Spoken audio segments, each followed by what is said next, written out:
r/NoSleep. Posted by u/Joshua Andrew 1985. This is not a suicide note. 3 months ago, I learned of my uncle's passing. We weren't particularly close, but he left me one of his houses in the will. I was touched but just wanted to sell it off. I am a fairly new father of twin girls and didn't need another thing to manage right now. To speed up the process, I decided to travel across the country to live in the house until a sale was assured.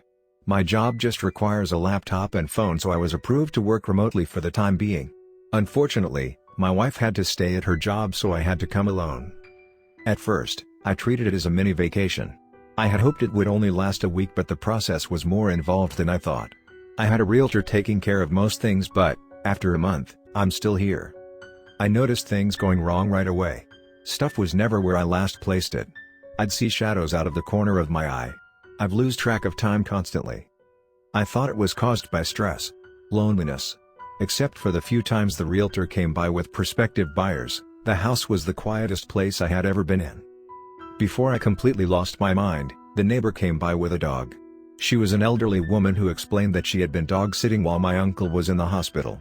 Now that I was here, she thought I should take Buster, the golden retriever. I thought the neighbor might have been forgetful because she seemed to think my uncle had just passed last week. Either way, I fell in love with Buster and his presence was exactly what I needed.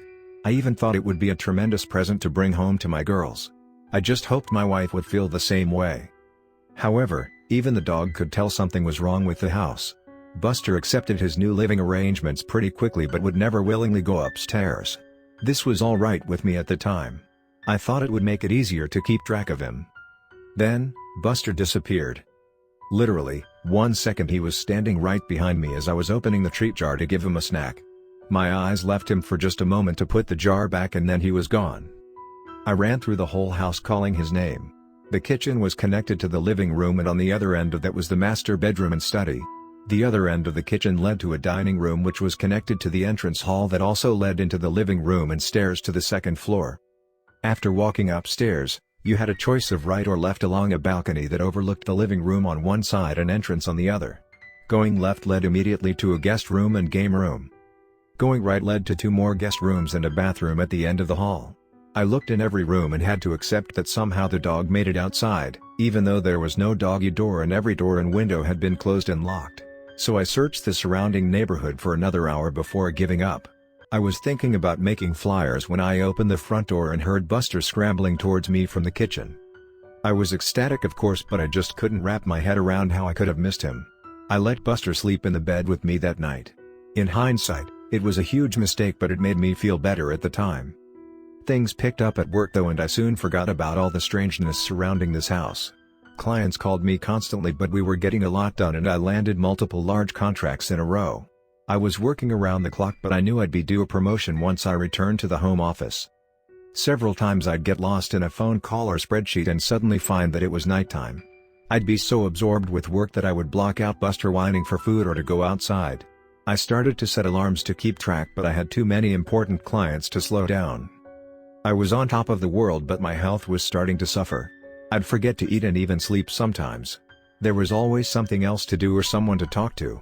I even got better at taking care of Buster, better than I was taking care of myself at least. Then my good mood ended with a bang. Literally. Buster was whining behind me as I finished another spreadsheet. Then we both heard a door slam upstairs. For the first time since I brought him inside, Buster ran upstairs by himself. I almost called the cops but I felt silly with the phone in my hand. I started to doubt I had heard anything at all. And if there were an intruder, surely Buster would have been making more noise. So I mustered all the courage I could manage and crept upstairs with frying pan as my weapon. It was dark upstairs but enough moonlight was coming in from the downstairs windows for me to make out Buster standing in front of the bathroom. I had purposely closed every door when I last came through here looking for the lost dog, but this door was now wide open. I flipped on the hallway light but nothing happened.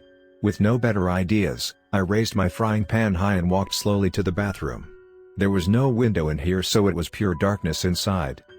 I was terrified. Bizarrely, Buster just looked frozen. His tail stood straight up and he just stood there pointed towards the door. I tried to take it as a good sign that he still wasn't barking. That's what finally got me through the threshold and into the bathroom.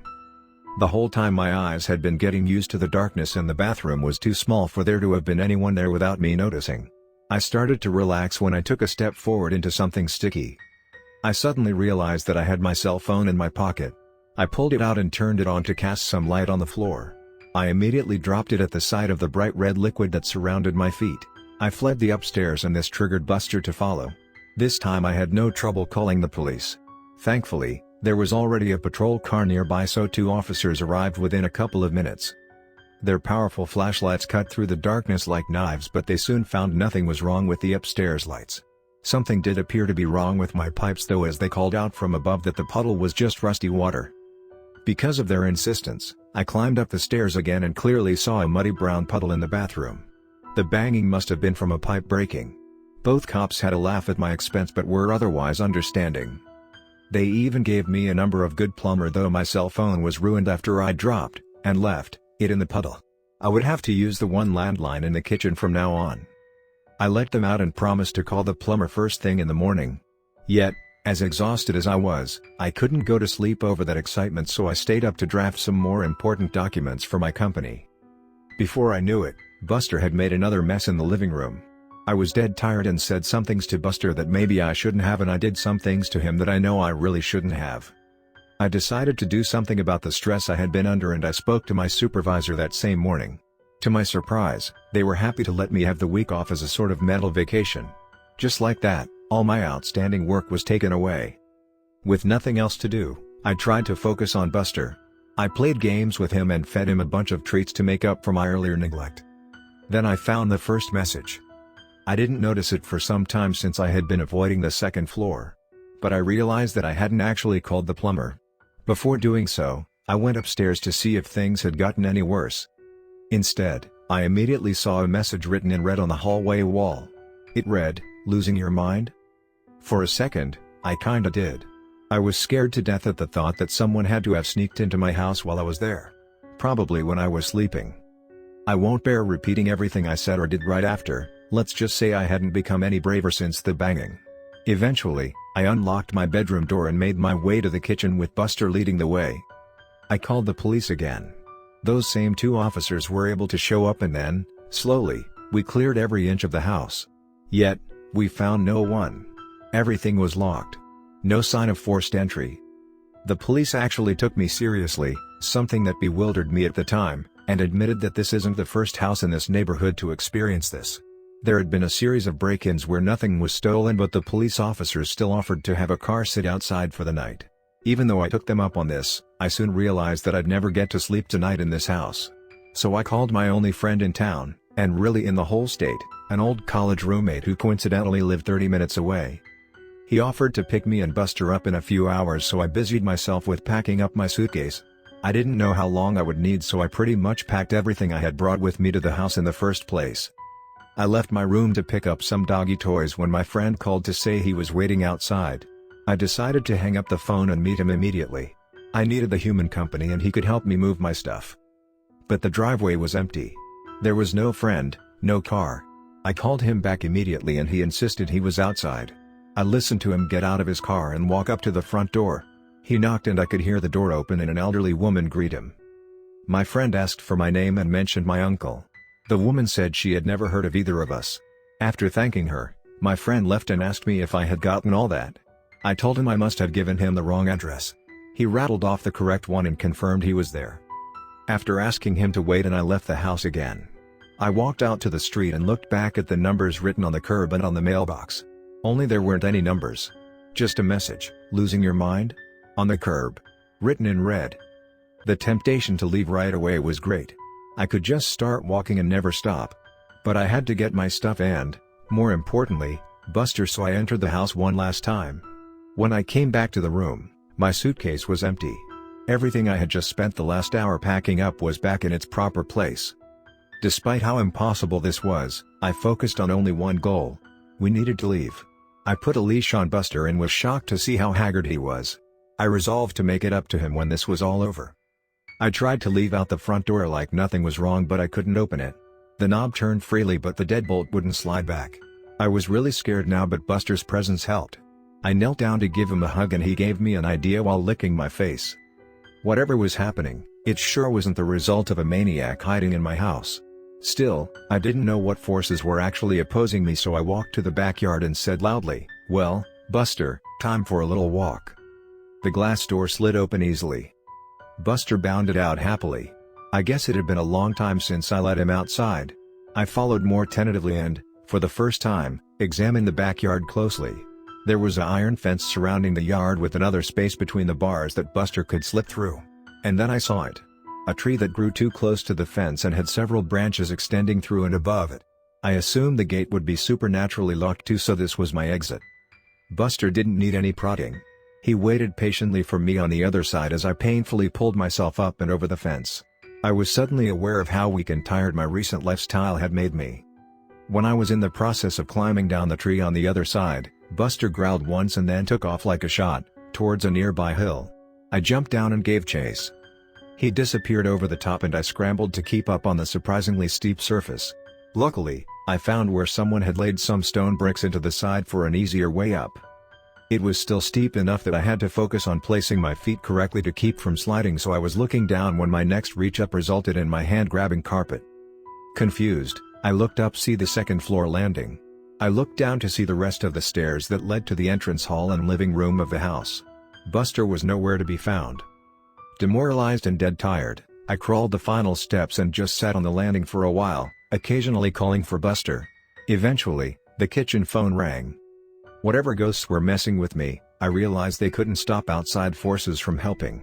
I tumbled down the stairs in my haste and landed hard on the cold tiles below. But I was only dazed for a second and soon was in the kitchen with the phone in my hand. My wife's warm voice filled me with hope. She was concerned that she hadn't heard from me in a while. I couldn't recall the last time I had even tried. She was trying to tell me that my work hadn't heard from me in a week while I tried to tell her to call the police. Her words gave me pause though. I asked, "What do you mean? I was given the week off? Dear? I thought you were supposed to continue working as soon as you got there." Yeah, but they gave me a week off because of all the stress I've been under." "Wait a second. How long have I been out here?" "Honey, you've been gone almost 9 days now." My stomach sunk, but I didn't hesitate to say, "Listen, you need to call the cops. Something is wrong. I think I'm having a medical emergency." I had just been trying to come up with an excuse to limit the amount of follow-up questions, but I ended up realizing that this was actually the most likely explanation. Maybe I was just suffering from a gas leak or brain tumor. Ironically, either of those options seemed preferable than living in a haunted house. My wife asked, "Baby, what's wrong? Are you okay?" I thought I saw a shadow move out of the corner of my eye as I answered, "Yes, I'm okay, but no, I need help. There's something wrong about this house. You aren't making any sense. Just listen to me, call the police and tell him my uncle's name. Tell them to come to this house and an ambulance might be needed. Please help me." "Please help you? Pretty please? With a cherry on top?" I stared at the phone in my hand as my wife's voice continued to come out of it. It sounded like her, but in a mocking tone I've never actually heard from her before. She said, "Does your tummy hurt? When's the last time you ate? I wonder what Buster tastes like." I slammed the phone down, but whatever it was on the other side was right. My stomach was hurting. I couldn't remember the last time I had eaten. On cue, I heard Buster whining from upstairs. Only after I started running towards the stairs did I notice just how bruised and sore my legs were from my spill down those steps. I pushed through the pain and climbed the stairs yet again. Buster was back in front of the bathroom, lying on his side and looking thinner than I had ever seen him. "Losing your mind?" was written all over the hallway now, including on the ceiling and floor. I no longer had any doubt the messages were written in blood, some of them were still dripping. I walked over and picked up Buster while a banging started at my front door. I would have jumped if Buster hadn't been weighing me down. I heard the front door open and whoever it was identified themselves as the police. I even recognized the voice as belonging to one of the officers who had visited previously. Why can't I remember his name? After calling out that I was upstairs, I turned with Buster and found the hallway stretched before me, many times its original length. Despite how thin he looked, Buster felt heavier than ever. I knew this was all just some sort of trick to not get me in touch with the police officer. I thought I must have really been talking to my wife. She had to have come through with calling the police and the ghosts just distorted the end of the call. So I started my trek back to the stairs and shuffled my feet as fast as I could, yelling all the way. But then a voice answered the police officer. A woman's voice. My wife's voice. I could hear her say, "I'm sorry, my husband wasn't feeling well. He's resting in the bedroom. Can I help you?" I screamed as loud as I could just to get attention. But it was no use. I heard the officer say, "I'd like to check up on him, all the same." Sure, come in. He's right through here." It was right out of a nightmare. I was sweating profusely while every step seemed to get me nowhere. I tried to speed up but the hallway just stretched further. And then I heard a man's blood-curdling scream from downstairs. Suddenly the hallway snapped back and I found myself somehow right at the top of the stairs. My momentum couldn't be stopped. I fell down the stairs and landed hard on top of Buster. He howled in pain, but at least he was alive. I saw a long thick trail of blood go around the corner and under my closed bedroom door. There was still a shadow of something under the door. I painfully crept to the kitchen and grabbed my trusty frying pan before making my way back to the bedroom door, as quietly as I could. My eyes watched the moving shadows nervously. Whatever was waiting there had killed a man. That meant it could kill me.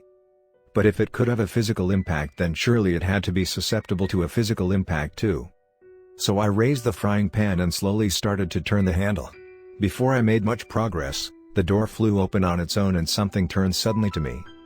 I swung my frying pan down. The cop stood before me, a smile frozen on his face. We both looked down at the knife plunged into his chest. My hand was still wrapped around the handle. He fell to the side and I fell backwards to sit heavily on the now clean floor. I was positive I had picked up the frying pan. I could remember its weight. But now I also remembered going to the kitchen and pulling out the knife. I seriously wondered if I was losing my mind. I looked down to find I had the knife in my hands again.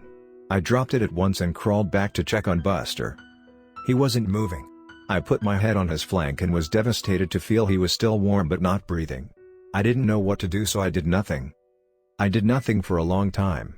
I was lethargic but somehow made it to the couch in the living room. I waited there until nightfall and then slept on the couch. When I woke up, I waited some more. I wasn't sure what I was waiting for, but nothing horrible was happening to me while I waited. I wasn't in a hurry to change that. But the bodies of Buster and the cop were still there. I needed to do something. My stomach rumbled as I finally got off the couch. That was another problem with just staying put. First things first, I found a shovel in an outdoor closet attached to the backyard porch. Digging the hole was exhausting, so I settled for just burying Buster now. I planned on getting to the cop after finding something to eat.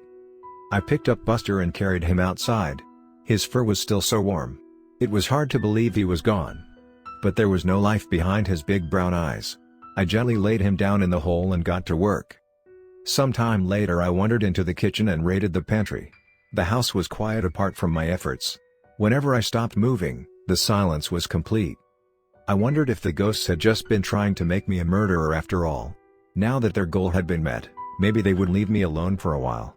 Just in time, because I was starving and didn't need any more distractions. I opened a box of cereal and had a handful up to my lips when I paused. How could I tell I was actually eating what I was looking at? What if I had actually been opening a box of rat poison? I still wasn't sure what these ghosts were capable of. I imagined the food turning into worms after it was already in my mouth. With that thought, I threw the cereal to the ground and stomped off, no longer hungry. I needed to concentrate my efforts on leaving this place. Right on cue, I walked by the front door. It was wide open. Instinctively, I made a leap for it before stopping with my outstretched hand just a foot short of the door. This had to be another trick. I could see the door slamming shut in my face, or even taking a few of my fingers with it. I could feel a breeze enter the house, but I was too scared to move. This was the most impossible situation I had ever been in or even heard of. All of my senses had failed me before. However, my need for freedom eventually caused my feet to move. Upon slowly exiting the house, I saw the cop car just sitting in my driveway. The door was unlocked and the keys were sitting in the front seat. My mind went wild trying to explain the situation. Maybe the cop was secretly a murderer and had killed previous owners of this house. Maybe his sacrifice helped them move on. I couldn't think of any other explanation for my good luck at the time. So I just pushed my misgivings down and got in. I drove out of the neighborhood without incident, but I had new problems. I was in an unfamiliar city, driving a cop car, with no money or other belongings on me, and I had no idea what to do next. So I kept driving. It felt good to be free of that house. It felt good to see the sun. So I kept driving. On and on. Left turn. Right turn. Left turn. Right turn. No idea where I'm going. And then I realized I hadn't seen any other cars on the road for some time. Where was everyone? Where was I? The sinking feeling happened again, in the pit of my stomach but also around my whole body. I sunk back into the car seat and then realized I was sitting in an armchair. Back in the living room of my uncle's house. My arms were up like I was still holding onto a steering wheel. I started to cry with frustration as I stood up and screamed. How long had I been sitting there with a stupid grin, moving my arms up and down like a madman? I turned around and saw my work laptop on the dining room table. It was on and glowing at me. I walked over to it and saw that something was already written down in this post. It read, "Lost your mind? Good, now you won't mind losing the rest." Suddenly my fist felt weighed down. I raised it to find another kitchen knife in my hand. I dropped it immediately. I erased the message and started to type out a request for help. I ignored the screen and just focused on the keys. But I kept hitting them wrong and another message slowly formed. "I'm sorry. I've disappointed you all. For the last time, goodbye." I could have screamed again but I noticed something had changed. I wasn't in the dining room anymore. I was in the study. I kept writing and writing and writing and my own words started to come out. I have sent out emails requesting help, I've posted on the local police department's Facebook for assistance, and I've just tried to keep writing no matter what. This is my latest attempt to keep my sanity. Whenever I've tried to take a break, I find myself in a new room with new horrors descending on me. Once I opened the study door out to a hellish landscape and almost stepped out onto lava. I wasn't sure if it was all an illusion but I didn't even want to have a vision of my feet burning so I just closed the door and resumed writing. I'm not even sure this is all because of ghosts. I've been doing a lot of thinking lately and the truth is simply that I have no idea what's going on. As I've gone over these crazy events, I've realized that I can't recall my uncle's name. Or what he looked like. I'm not sure I ever had an uncle. I'm trying to think really hard about how I came here. Did I fly? Drive? I can't remember. Have I always been here? Even weirder, I can't remember my realtor's name or even what gender they are. I've met them, in person, several times. Why don't I know things I should? I can't even remember the name of my daughters or my wife. Am I even a father? Am I even a person? I know I must be because here I am writing in this small study. But now that I think about it, I can't remember who my parents are, what they look like, or anything about my childhood. Now, I just remember this house and all the nightmares, waking and otherwise, I've experienced here. I'm feeling a lot like I was back in the cop car. I found a way forward but I really don't know what to do next. This is not a way to live and I'm getting more and more tired. I'm so hungry. And I'm finding it harder to focus. I keep hearing voices. And they're getting louder. I know if I stop writing, I won't last long. But I'm running out of things to say. My hands are tired. I'm tired. So tired. D. Abtef Gaukmanab Christovzais. The quick brown fox jumped over the lazy dogs. I need to keep writing. But I don't know what to say anymore. What's my name? I don't know. I'll die if I stop writing. I'll die if I stop working. Absuri Kelemenek Prstuvoizens. The quick brown fox jumped over the lazy dogs. Dogs. Buster. I miss Buster. I wish I could pet him one last time. But was he ever real? Is anything? I'm so tired. So hungry. I need to focus. The quick brown fox jumped over the lazy goodbye. The quick brown absor jumped over pointed you lazy dogs goodbye. I'm quick I've jumped disapthial last time lazy dogs. I'm sorry. Jumped over disappointed you lazy. For the lazy dogs, goodbye. I'm sorry. I've disappointed you all. For the last time, goodbye.